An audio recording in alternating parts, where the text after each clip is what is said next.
오늘 우리가 읽은 창세기 22장의 말씀을 읽어 내려가다 보면 좀 이해가 되지가 않습니다. 저는 본문을 읽으면서 이해되지 않는 세 분을 만났는데요. 첫 번째는 하나님이세요. 하나님께서 아브라함에게 무엇을 요구하세요? 인신제사, 사람을 제물로 드리는 제사를 요구하세요. 그동안 보여주신 하나님의 성품이나 하나님의 일하심에 전혀 맞지 않는 행동입니다. 그것도 아버지가 직접 그 아들을 잡아서 번제물로 드리래요. 본문에 사용된 올라라는 단어가 히브리어로 번제라고 번역된 단어입니다. 이것은 번제물, 그런 뜻을 가지고 있습니다. 이 단어는 전체를 태워드리는 제사를 말하는 번제 제사를 말합니다. 이 번제라는 것은 희생제물을 완전히 온전히 드린다는 의미를 담고 있습니다. 하나님께서 아브라함에게 주신 아들 이삭은 어떤 아들입니까? 하나님의 언약의 열매죠. 하나님이 그동안 기다리라고 하셨고 주겠다 약속하신 언약의 열매예요. 그런데 하나님께서 그 언약의 증거이자 열매인 이삭을 죽이라고 말씀하세요. 이해하기가 어렵습니다.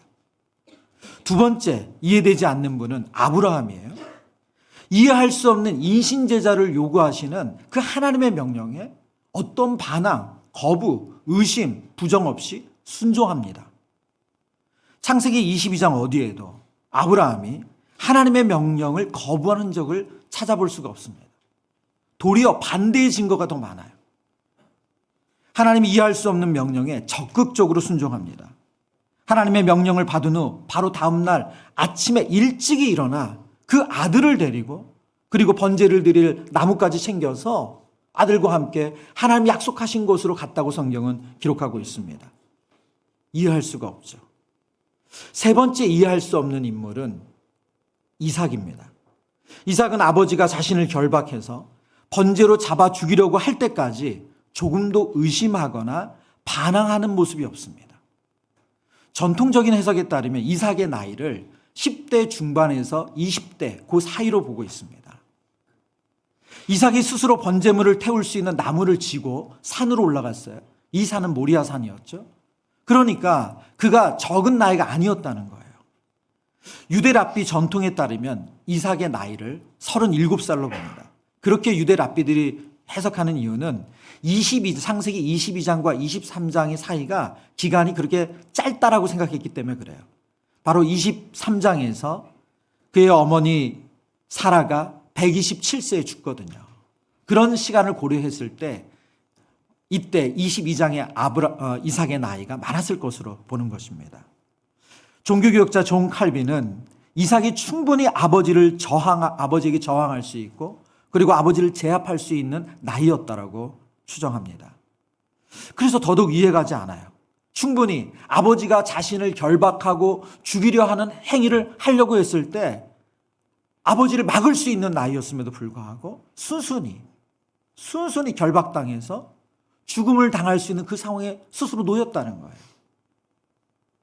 이해할 수 없는 세 분은 이 세 분의 행동을 우리가 어떻게 받아들여야 될까요? 이제 우리 본문을 가서 볼까요? 창세기 22장 1절에서 우리는 본문을 이해하는 아주 중요한 단서를 발견하는데요. 첫 번째는 우선 1절 말씀 우리 같이 읽어보죠. 그 일 후에 하나님이 아브라함을 시험하시려고 그를 부르시되 아브라함아 하시니 그가 이르되 내가 여기 있나이다. 아멘. 오늘 본문의 시작은 그 일 후예요. 그 일 후에. 그럼 그 일은 어떤 일을 말하는가? 그 일은 바로 21장에 일어난 사건을 말한다고 할 수 있습니다.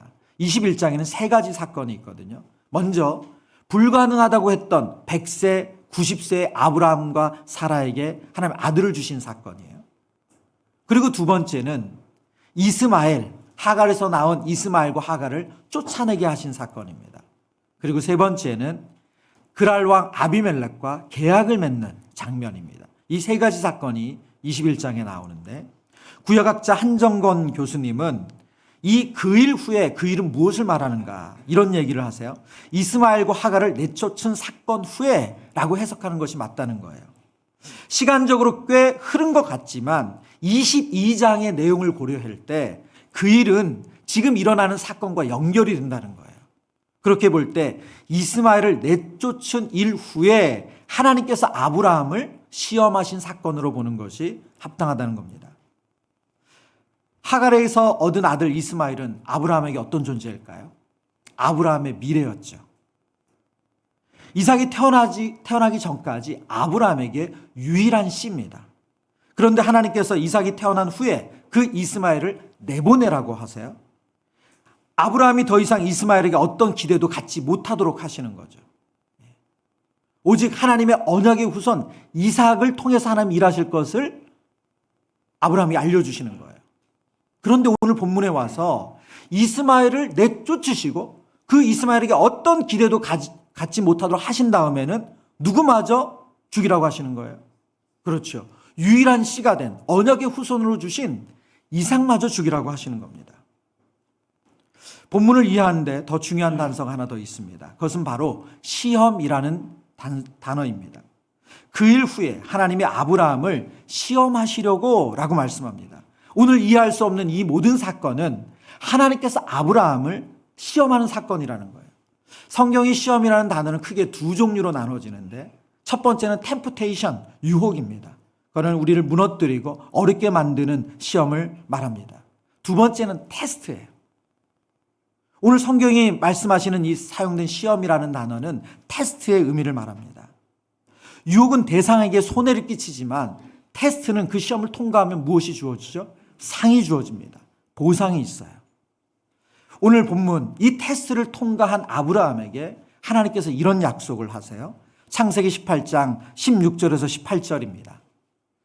이르시되 여호와께서 이르시기를 내가 나를 가리켜 맹세하노니 내가 이같이 행하여 내 아들 내 독자도 아끼지 아니하였은즉 17절 18절은 상의 내용이거든요. 우리 상의 내용 같이 읽어보겠습니다. 내가 내게 큰 복을 주고 내 씨가 크게 번성하여 하늘의 별과 같고 바다의 모래와 같게 하리니 내 씨가 그 대적의 성문을 차지하리라. 또 내 씨로 말미암아 천하 만민이 복을 받으리니 이는 내가 나의 말을 준행하였음이니라 하셨다 하니라. 아멘. 창세기 18장의 말씀은 지금 우리가 읽은 이 말씀은 창세기 12장에 하나님께서 아브라함을 처음 부르셨을 때 그 내용을 우리에게 기억하게 하죠. 그때도 하나님께서 아브라함에게 무엇을 약속하셨어요? 복을 약속하셨어요. 내가 너를 복이 되게 하겠다.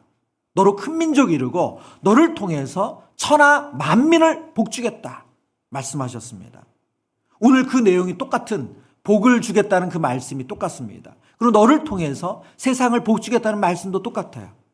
그런데 창세기 18장에서 달라진 것이 하나 있습니다.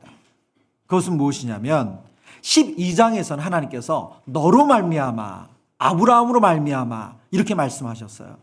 그런데 오늘 18장에 와서는 뭐라고 말씀하시냐면 또 내 씨로 말미암아, 그냥 너로 말미암아가 아니라 또 내 씨로 말미암아 천하 만민이 복을 받으리니 말씀하세요.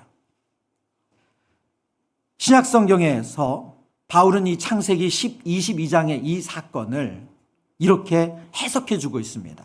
갈라디아서 3장 16절의 말씀인데요. 이 약속들은 아브라함과 그 자손에게 말씀하신 것인데 여럿을 가리켜 그 자손들이라 하지 아니하시고 오직 한 사람을 가리켜 내 자손이라 하셨으니 곧 그리스도라. 창세기 22장에 하나님께서 창세기 22장에 말씀하시는 이 내용이 나오는 내 씨로 말미암아라는 이 내용은 지금 일부러 하나님께서는 아브라함에게 단수로 말씀하셨다는 거예요. 후손이라고 말하면 후손들이라고 말씀해야지 맞잖아요. 왜요? 이삭 하나로 끝나는 게 아니기 때문에. 그러나 의도적으로 창세기 22장에 하나님께서 내 씨로 말미암아 단수로 얘기하셨다는 거예요. 내 자손이다라고 말씀하셨다는 거예요. 오늘 갈라디아에서 그 자손이 누구라고요? 예수 그리스도를 말씀하시는 거라는 거죠. 아브라함은 인류를 구원할 구원자가 그에게서 나올 것을 알지 못했습니다. 하나님은 그러나 아브라함을 통해서 그 일을 행하기를 원하셨고 계획하셨어요. 그러기 위해서는 아브라함이 이 시험을 통과해서 그에 합당한 믿음이 있어야 함을 보여주어야 합니다. 바로 이것이 하나님께서 아브라함에게 이해할 수 없는 명령, 내가 사랑하는 아들 독자 이삭을 번제로 드리라는 이 명령을 하신 이유라는 거예요. 하나님은 아브라함이 이 시험을 통과해서 복을 받기를 원하셨어요. 그 복은 단순히 그의 육신의 자녀들을 통해서 세상에 좋은 영향력을 끼치는 정도가 아니라 아브라함의 씨로 오실 예수 그리스도를 통해서 모든 인간이 죄로부터 구원을 얻는, 천하 모든 민족 모든 백성이 구원을 얻는 그 복을 주기를 원하셨다는 겁니다. 하나님은 아브라함에게 그 복을 주시고자 이 시험을 하신 거예요. 그리고 아브라함은 너무나도 놀랍고 감사하게 이 시험에 통과를 했습니다. 오늘 저는 이 아브라함이 시험을 통과한 이 내용을 통해서 너무나도 큰 시험을 받았지만 시험을 이기는 믿음을 가졌던 아브라함의 모습을 통해서 하나님께서 우리에게 주시는 영적인 교훈과 또 믿음의 원리를 배우기를 원합니다. 그 은혜의 사건으로 들어가 보죠. 시험을 이기는 믿음 첫 번째 모습은 성장하는 믿음이 시험을 이긴다고 성경은 알려주고 있습니다. 앞서 말씀드린 것처럼 하나님은 우리를 때때로 테스트, 시험하세요. 야고보서 말씀처럼 하나님은 우리를 유혹하거나 무너뜨리는 그런 시험을 행하시는 분이 아니라 테스트하세요. 상 주시기 위해서. 근데 하나님께서 그 상 주시기 위해서 우리를 테스트하실 때 우리에게 알고자 하시는 것이 있어요. 오늘 아브라함에게도 그걸 알고자 하셨고 그리고 우리에게도 알고자 하는 것이 있습니다. 신명기 8장 2절의 말씀입니다. 내 하나님 여호와께서 이 40년 동안에 내게 광야길을 걷게 하신 것을 기억하라. 이는 너를 낮추시며 너를 뭐 하셨다고요? 시험하사. 무엇을 알기를 원하세요? 내 마음이 어떠한지, 그 명령을 지키는지 지키지 않는지를 알려 하심이라. 하나님께서 우리를 때로는 시험하신다는 거예요. 그래서 시험에 통과한 우리에게 하나님은 상 주시기를 원하시는데 하나님 정말 그 시험 과정 가운데 무엇을 알기를 원하신다고요? 우리의 마음. 우리의 마음이 하나님을 향해서 어떠한지를 알기를 원하신대요. 그 말씀을 지키는지 그렇지 않은지를 보고 싶으시다는 거예요. 진정 하나님을 의지하는지 그렇지 않은지를 보고 싶으시대요. 여러분, 시험을 잘 보는 분들은 어떤 분들이 시험을 잘 볼까요? 엉덩이가 묵직한 분들이 시험을 잘 봅니까? 공부 잘하는 분들은 공부는 머리로 하는 게 아니라 엉덩이로 한다고 하더라고요. 시험은 출제자의 의도를 파악하는 게 중요하죠. 모든 시험 열심히 본다고 되는 게 아니라 그 출제자의 의도를 파악해야 돼요. 하나님께서 우리 인생에 시험을 내신다면 그 의도가 있다는 거예요. 그 의도가 뭐죠? 그 의도는 우리의 마음이 하나님을 향해 있는가 아닌가를 보고 싶으시다는 거예요. 아브라함은 하나님을 향해서 늘 그 마음이 하나님을 향해서 전심이었던 사람은 아닙니다. 우린 창세기 12장부터 오늘 22장의 내용을 우리가 묵상해 왔잖아요. 아브라함의 모습을 보면 하나님을 향해서 온전하지 못했던 믿음을 가졌을 때를 우리는 종종 봅니다. 특별히 기근이 찾아오면 아브라함은 정말 그때 하나님을 의지했던 모습과 다르게 애굽으로 그랄 지방으로 언제든지 먹을 것이 있는 곳으로 옮겨 다녔어요. 뿐만 아니라 그곳에서 자신의 생명과 안전을 위해서 아내를 누이라고 번번이 속였던 사람입니다. 뿐만 아니라 하나님께서 반복적으로 자녀를 주시겠다고 몇 번에 걸쳐서 언약을 베풀어 주셨음에도 불구하고 자신의 기다리는 때가 찼다고 생각해서 아내와 마음을 모아가지고 하갈을 첩으로 들여서 이스마엘까지 낳았어요. 그리고 아주 십수년 동안 그가 무슨 잘못을 했는지조차도 깨닫지 못했던 것이 아브라함의 모습입니다. 물론 성경을 보면 아브라함이 이렇게 실수와 실패만 있었던 것은 아니죠. 하나님 의지해서 이 어려움에 빠진 조카 롯을 구하기 위해서 318만 명의 군사를 데리고 가나안 연합군과 싸우기도 했고요. 그리고 롯에게 자신의 땅을 양보하기도 하고 그리고 또 롯을 위해서 중보기도 하는 너무나도 아름다운 모습을 보이기도 합니다. 그러나 하나님을 향해서 온전한 신뢰를 가지고 있었던 건 아니라는 거예요. 그런데 창세기 21장에 보면 아브라함의 믿음이 성장하고 있음을 성경은 우리에게 알려주고 있거든요. 창세기 21장 4절입니다. 같이 읽어보겠습니다. 창세기 21장 4절 같이 읽습니다. 아브라함이 아침에 일찍이 일어나 떡과 물 한 가죽 부대를 가져다가 하갈에 함께 메워주고 그 아이를 데려오게 하니 하갈이 나가서 브르세바 광야에서 방황하더니. 네.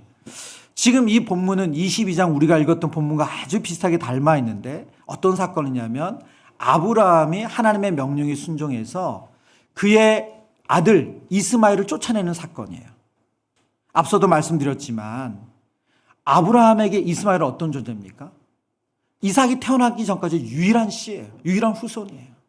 물론 그가 하나님의 뜻에 불순종해서 얻은 아들이긴 하지만 고대 근동에서 자녀가 없다는 것은 미래가 없다는 뜻이고 생명이 끊긴다는 뜻이에요.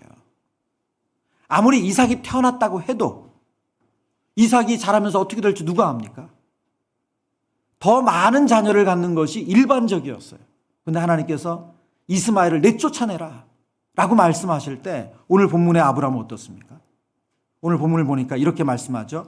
아브라함이 아침에 일찍이 일어나 떡과 물 한 가죽 부대를 가져다가 하갈의 어깨에 메어주고 그 아이를 데리고 가게 하니, 똑같이 오늘 22장에서 일어났던 이삭을 번제단에 드리는 사건과 아주 비슷한 모습으로 하나님의 명령에, 그 이해할 수 없는 명령에 즉각적이고 완전한 순종을 했다는 거예요. 창세기에 보여준 아브라함의 모습을 보면 아브라함에게 가장 중요한 가치는 안전이에요. 안전. 자신의 생명을 지키고 자신의 삶을 지키는 안전이 너무너무 중요한 가치입니다. 그래서 아브라함은 기근이 찾아오면 당연히 더 먹을 것이 있는 곳으로, 그곳으로 피난을 가고요. 가나안 땅에서 내려가서, 그리고 자신을 지키기 위해서라면 아내를 누이라고 속이는 거짓말쯤 아무렇지도 않게 했던 사람이에요. 그런 그에게 이스마엘의 존재는 어떻습니까? 그의 생명과 안전을 보장하는 너무나도 중요한 존재죠. 그런데 창세기 21장에서 아브라함이 그 이스마엘을 하나님의 명령에 순종해서 내쫓았다는 거예요. 아브라함의 믿음이 성장했고, 그리고 그 믿음의 성장은 창세기 22장에 더 큰 시험, 더 이해할 수 없는 큰 시험을 감당할 수 있을 정도로 그의 믿음이 성장했음을 오늘 성경은 알려주고 있습니다. 베드로후서 3장 18절의 말씀 우리 한번 같이 읽어보길 원하는데요. 같이 읽습니다. 오직 우리 주 곧 구주 예수 그리스도의 은혜와 그를 아는 지식에서 자라가라. 영광이 이제와 영원한 날까지 그에게 있을지어다. 아멘. 아멘. 여러분, 성경은 곳곳에서 우리의 영적 성장에 대해서 권면하고 명령합니다. 오늘 본문의 말씀도 자라가라 명령형으로 쓰여졌죠. 예. 여러분, 그리스도의 은혜와 그를 아는 지식에서 자라가야 된대요. 우리의 믿음의 성장이 없으면 우리는 하나님께서 테스트, 우리를 성장시키고 보상하고 상 주시기 위한 그 시험을 주어도 그것이 우리에게 유익이 되지 않습니다. C.S. 루이스라는 신학자가 이런 말을 남겼어요.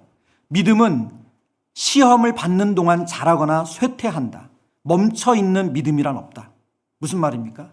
믿음은 시험을 받는 동안 자라거나 쇠퇴한대요. 멈춰 있는 믿음은 없대요.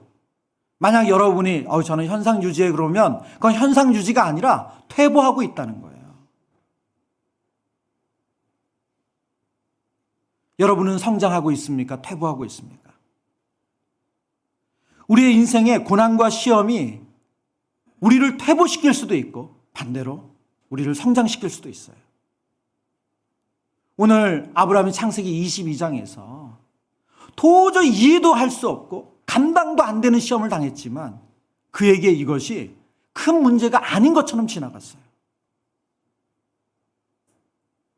많은 성경학자들은 창세기 22장을 해석하면서 하나님이 감동하셨다라는 그런 해석을 해요. 하나님 감동하셨다.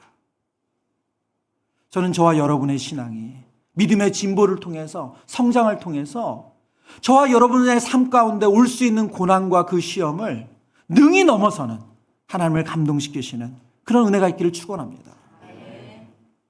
두 번째, 시험을 이기는 믿음은 하나님을 향한 온전한 신뢰가 시험을 이김을 성경은 보여주고 있습니다.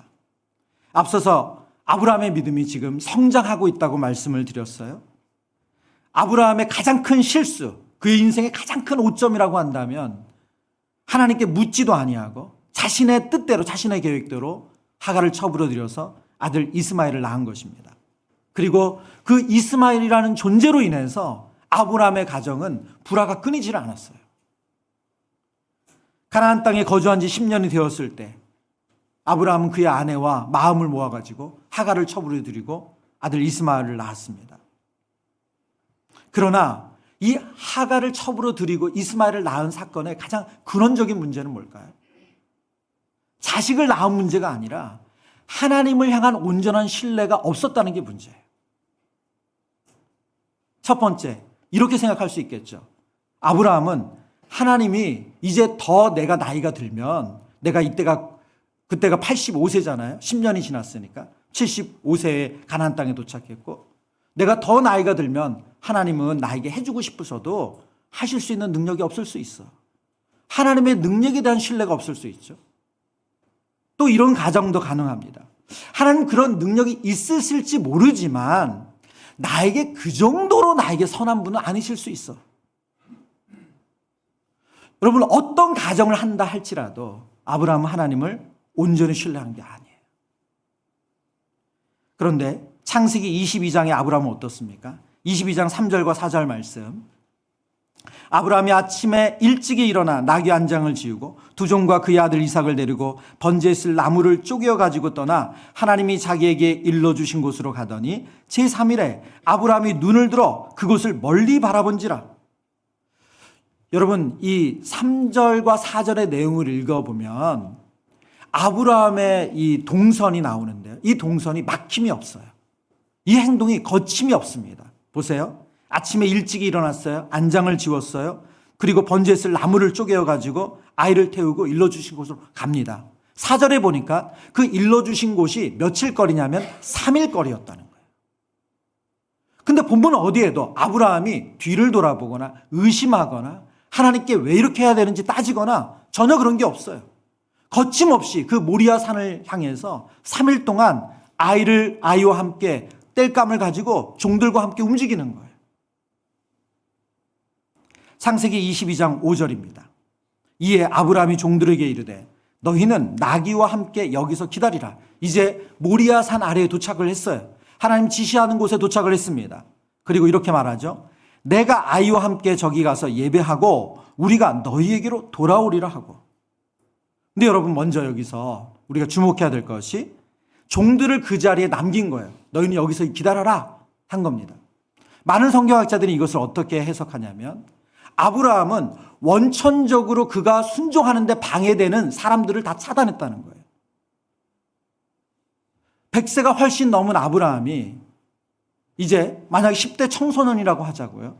17살 되는 이삭을 결박해가지고 이 나무를 버려놓은 제단 위에다가 아들을 묶어놓고 칼을 들어서 목에다 칼을 겨넣어요. 그 행동을 종들이 바라보고 있었다면 어떻게 했겠어요? 이 노인네가 이제 이런 과격한 표현을 써서 죄송합니다. 하여튼 그런 정말 그걸 막을 수밖에 없는 상황이죠. 상식적이지가 않잖아요. 근데 아브라함은 하나님께 완전한 순종을 드리기 위해서 원천적으로 차단했다는 거예요. 그리고 그 아들만 데리고 산으로 올라갑니다.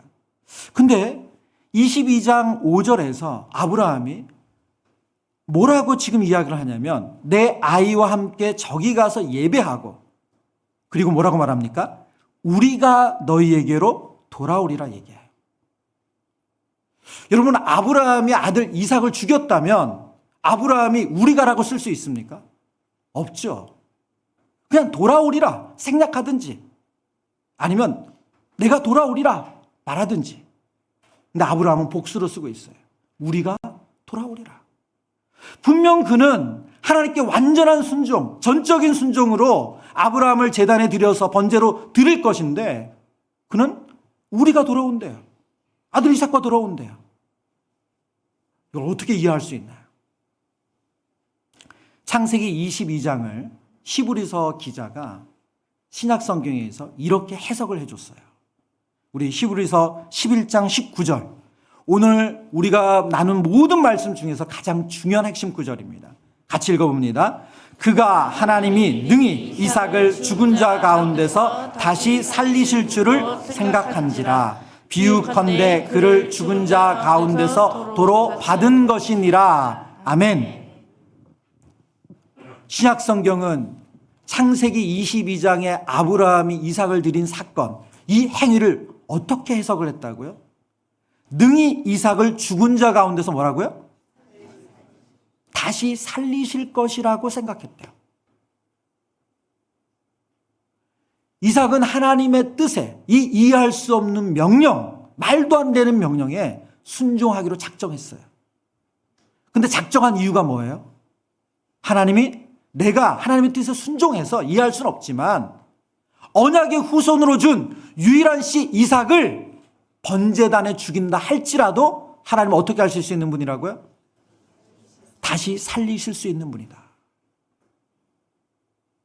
오늘 성경에 쓰여진 생각하다라는 이 단어가 로기조마이라는 헬라어예요. 로기조마이. 근데 이 단어의 원래 의미는 계산하다, 셈하다, 그런 의미를 가지고 있는 단어입니다. 아브라함이 계산했대요. 아브라함이 생각을 해봤다는 거예요. 뭘 생각했을까요? 하나님께서 그동안 아브라함에게 행하신 그 놀라운 일하심, 그 하나님의 선하심, 그 하나님의 능력을 셈하지 않았겠어요? 그것을 계산해 보지 않았겠어요? 애굽에 내려갔을 때 애굽의 바로왕에게, 그랄 지역에 내려갔을 때 그랄의 왕 아비멜렉에게 하나님이 보여주신 그 능력, 318명이라는 적은 군사를 가지고도 가나안 연합군을 이기게 하신 능력, 아브라함의 중보 기도를 들으시고 멸망하는 성에서 그 조카 롯과 그 딸들을 구하신 그 능력, 그리고 죽음마나 진배 없는 자신, 100세의 자신, 90세의 사라에게서 생명의 온기랑은 전혀 느껴지지 않는 그 몸에서 아들 이삭을 주신 그 하나님의 능력과 하나님의 사랑하심, 로기조마이, 그거를 계속 떠올리고 생각한 거예요. 그 로기조마이, 그 하나님의 일하심을 생각하고 계산해 보니까 하나님 무엇도 하실 수 있는 분이에요? 내가 아이를 죽여도, 네가 하나님께 순종해서 아이를 죽여도 그 아이를 살릴 수 있는 분이다. 여러분, 이것이 아브라함의 온전한 순종이에요. 이것이 하나님께 보여주는 아브라함의 마음이에요. 하나님, 저는 더 이상 뒤돌아보지 않습니다. 하나님 무엇을 요구하시든 저는 할 준비가 되어 있습니다. 하나님은 능하시고 하나님은 선하시고 하나님 저를 사랑하신 줄 믿습니다. 저에게 어떤 안 좋은 결과도 주시는 분이 아니라 저를 위해서 이 명령하신 줄 믿습니다. 제가 지금 당장은 도저히 이해할 수가 없지만 내가 하나님 뜻에 순종해서 이 아들을 죽인다 할지라도 하나님 이 아들까지 살릴 수 있는 그런 하나님이신 줄 믿습니다. 성경이 말씀하시는 참된 신앙, 참된 믿음은 무엇입니까? 상황에 대한 지혜로운 판단이나 방법이 아니고 하나님을 향한 절대적인 신뢰, 하나님을 향한 절대적인 복종, 그것이 성경이 말하는 참된 믿음인 줄 믿습니다. 성경을 읽어가다 보면 이 아브라함이 이삭을 바친 이 사건의 이 결론부로 가면 조급해지는 것은 하나님이세요. 여러분, 성경을 자세히 읽어보세요. 오늘 집에 가서 다시 한번 보세요. 이 마음이 좀 표현이 그렇지만 긴장하시는 것은 하나님이세요. 그래서 아브라함이 거침없이 모리아산에 그 번제단에 쓸 나무를 가지고 올라가서 그 단을 준비해 놓고 나무를 벌려 놓고 그리고 바로 아들을 결박하고 그리고 아들을 향해서 잡으려고 칼을 겨누는 그 순간에 하나님께서 뭐라고 말씀하세요? 아브라함아, 아브라함아. 2번이나 반복해서 아브라함 부르죠. 여호와의 사자가 이르시되 아브라함아, 아브라함아. 그에게 아무 일도 하지 마라. 그 아이에게 내 손을 대지 말라. 제가 이 말씀을 준비하면서 성경 구절들을 검색하는데요. 보통 성화라고 하잖아요. 예. 이 창세기 22장을 그린 이 사건, 이 그린 그림들이 여러 개가 나오더라고요. 그런 성화들이. 근데 그 성화의 모습이 너무너무 리얼한데 그 모습 속에서 하나님의 천사가 손을 내밀어서 아브라함이 칼을 그 아들 이삭을 향하는 거 손을 잡으려고 하는 딱 그 모습이 그림으로 나와 있더라고요. 너무나도 긴급하고 하나님께서 그걸 막으시는 거예요. 하나님 뭐라고 말씀하세요? 아브라함아, 내가 나를 경외하는 줄 이제 알았다. 내 아들, 내 독자까지도 아끼지 아니하고 너가 바치는 그 모습을 통해서 내가 나를 경외하는 줄, 여호와를 경외하는 줄 내가 이제 알았다. 여러분, 경외라는 단어는 어떤 의미입니까? 하나님을 향한 사랑과 두려움을 가진 단어예요. 온전히 하나님을 사랑하고 온전히 하나님을 두려워하는 거예요. 하나님은 이 아브라함이 정말 그 자리까지 오기를 바라고 원하셨어요. 그래서 이 어려운 테스트를 준비하셨어요. 그런데 여기에 놀라운 하나님의 사랑이 숨겨져 있죠. 창세기 22장 13절 14절입니다. 아브라함이 눈을 들어 살펴본즉 한 순양이 뒤에 있는데 뿔이 수풀에 걸려 있는지라 아브라함이 가서 그 순양을 가져다가 아들을 대신하여 번제로 드렸더라. 아브라함이 그 땅 이름을 여호와 이레라 하였으므로 오늘날까지 사람들이 이르기를 여호와의 산에서 준비되리라 하더라. 아멘. 여러분이 자녀를 위해서 정말 자녀에게 좋은 것 주기를 원해요. 자녀가 성장하는 모습을 통해서 자녀에게 정말 좋은 것 주기를 원해요. 이 테스트를 통과하고 아이가 정말 기뻐하는 모습을 보고 싶어요. 그래서 여러분이 선물을 숨겨뒀어요. 지금 오늘 하나님께서 수풀에 걸린 어린 양, 그 뿔이 수풀에 걸린 어린 양을 미리 준비하고 계셨대요. 그 수풀에 걸린 어린 양은 원래 그 자리에 있었어요. 하나님 준비해 두셨기 때문에. 근데 그게 언제 발견된 겁니까? 아브라함이 눈을 들어 살펴본지요. 하나님의 천사가 아브라함의 행동을 막으시고 나서 그가 눈을 들어 보니까 수풀에 걸려서 허우적허우적거리는 양이 있었던 거예요. 하나님은 처음부터 아브라함이 이런 결과, 이런 영적인 승리, 이런 하나님을 향한 온전한 믿음을 보여주기를 기대하며 준비하고 계셨다는 거예요. 저와 여러분을 향해서도 하나님께서 수풀에 걸린 어린 양과 같은 그 하나님의 일하심을 준비하고 계신 줄 믿습니다. 저와 여러분이 온전한 신뢰로 하나님께 나아갈 때 우리 눈을 들어보면 하나님이 준비하신 여호와 이레 그 어린 양을 보게 될 거예요. 여러분, 이 창세기 22장의 사건은 아주 중요한 신약의 사건을 우리에게 알려주시기 위한 예표적인 사건이라고 성경은 말씀합니다. 로마서 8장 32절의 말씀인데요. 자기 아들을 아끼지 아니하시고 우리 모든 사람을 위하여 내주시니가 어찌 그 아들과 함께 모든 것을 우리에게 주시지 아니하겠느냐. 자기 아들을 아끼지 아니하시고 우리 모든 사람을 위해 내주시니가 어찌 그 아들과 함께 모든 것을 우리에게 주시지 아니하겠느냐. 아브라함의 아들 이삭을 바친 이 사건은 바로 하나님께서 우리를 위해서 유일한 독생자 예수 그리스도를 십자가에 내주실 사건의 예표적인 일이라는 거예요.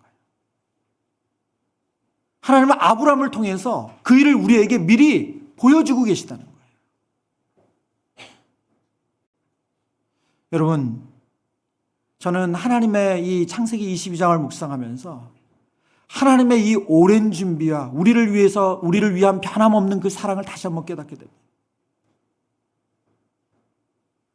아브라함에게 내 씨로 말미암아 천하 만민을 복주리라 말씀하신 주님은, 그 하나님께서는 그때부터, 아니 그 이전부터 우리를 위해서 예수 그리스도를 보내주시고 그가 십자가에 우리를 대신하여 죽으실 것을 준비하고 계셨다는 거예요.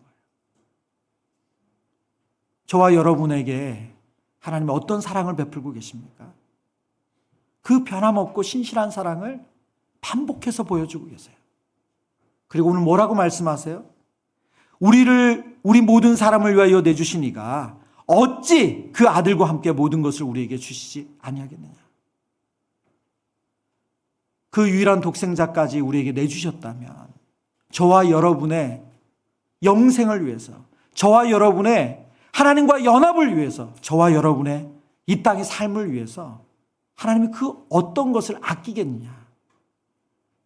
오늘 이 시간 저와 여러분을 향하신 아브라함이 이삭을 바친 사건을, 이 사건을 통해서 하나님께서 저와 여러분이 그 사랑을 깨닫기를 원하시는 그 하나님의 마음을 우리가 깨닫기를 원합니다. 그리고 그 하나님께 우리도 마음을 드리는 그런 저와 여러분 되기를 축원합니다.